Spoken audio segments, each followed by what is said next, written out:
Hi friends, இன்றைக்கி நம்ம கிட்ஸோட all time favour பன்னீர் வச்சு பன்னீர் பாக்கெட்ஸ் எப்படி செய்யுதுன்னு பார்க்கலாம். அதுக்கு தேவையான மெயின் இன்க்ரீடியன்ட்ஸ் என்னென்னு பார்க்கலாம் வாங்க.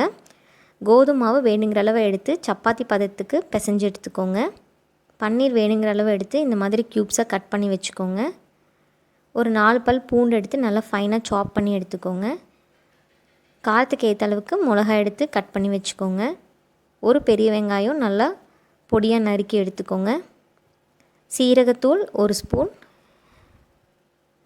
மஞ்சள் தூள் 1/2 ஸ்பூன், மிளகாய்த்தூள் 1 spoon, garam masala 1 spoon and வேணுங்கிற அளவு சாட் மசாலாவும் உப்பும் எடுத்து வச்சுக்கோங்க. ஃபஸ்ட்டு நம்ம உள்ளே வைக்கிற பன்னீர் ஸ்டஃப்பு தான் ரெடி பண்ண போகிறோம். அதுக்கு ஒரு பேனில் வேணுங்கிற அளவு ஆயில் ஆட் பண்ணி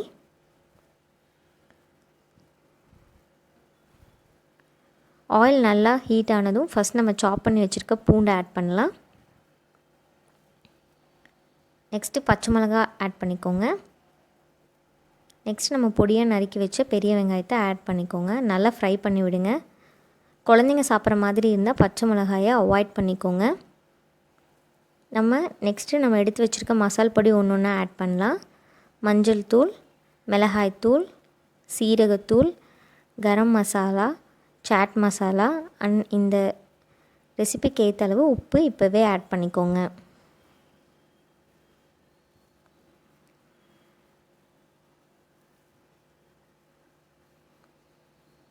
எல்லாத்தையும் ஒன்றா மிக்ஸ் பண்ணி நல்லா ஃப்ரை பண்ணி விடுங்க. இந்த ஸ்டேஜில் நான் பன்னீர் க்யூப்ஸை ஆட் பண்ணுறேன்.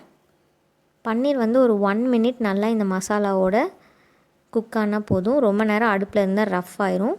ஸோ ஒரு 1 மினிட் இதை நல்லா ஃப்ரை பண்ணி விட்டுட்டு கொத்தமல்லி தழை போட்டு இறக்கிடுங்க. நெக்ஸ்ட்டு நம்ம பன்னீர் பாக்கெட்ஸ் எப்படி செய்கிறதுன்னு பார்க்கலாம். அதுக்கு நம்ம பிசைஞ்சு வச்சுருக்க கோதுமை மாவை எடுத்து இந்த மாதிரி நார்மலாக சப்பாத்திக்கு தேய்க்கிற மாதிரி தேய்ச்சி எடுத்துக்கோங்க. அதோட அன்ஈவன் கார்னர்ஸை மட்டும் நான் கட் பண்ணி எடுக்கிறேன். நீங்கள் வீட்டில் ஆல்ரெடி லெஃப்ட் ஓவர் சப்பாத்தி மாவு இருந்தாலும் யூஸ் பண்ணிக்கலாம். இப்போ பாருங்கள், ஒரு பர்ஃபெக்ட் ஸ்கொயர் ஷேப் நமக்கு கிடச்சிருச்சு. இதை நான் 2 பீசஸாக கட் பண்ணி எடுத்துக்கிறேன். இந்த ஷீட்டில் நான் ஒவ்வொரு ஸ்பூன் பன்னீர் ஸ்டஃப்பை நான் வைக்கிறேன். பாக்கெட்ஸ் எப்படி செய்கிறது நான் சொல்கிறேன் பாருங்கள்.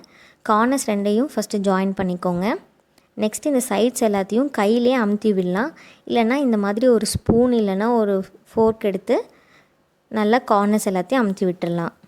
கொஞ்சம் கூட கேப் இல்லாமல் நல்லா ப்ரெஸ் பண்ணிக்கோங்க.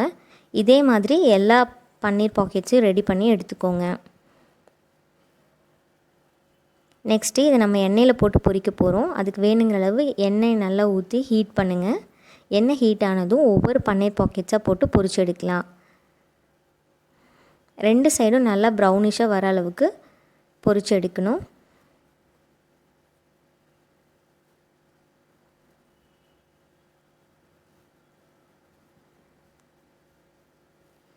அவ்வளோதான், நம்ம சிம்பிளான இந்த பன்னீர் பாக்கெட்ஸ் ரெடி ஆகிடுச்சு. இது ஒரு பெஸ்ட்டு ஈவினிங் டைம் ஸ்நாக்ஸ்ன்னு கூட சொல்லலாம். இதோட டேஸ்ட் ரொம்ப ரிச்சாக இருக்கும். நான் இன்றைக்கி இதோட ஹாட் டீயோட தான் சர்வ் பண்ண போகிறேன். உங்களுக்கு இந்த வீடியோ பிடிச்சிருந்தா நீங்களும் உங்கள் வீட்டில் ட்ரை பண்ணி பாருங்கள். எங்கள் சேனலை லைக் பண்ணுங்கள், ஷேர் பண்ணுங்கள், சப்போர்ட் பண்ணுங்கள். தேங்க்யூ.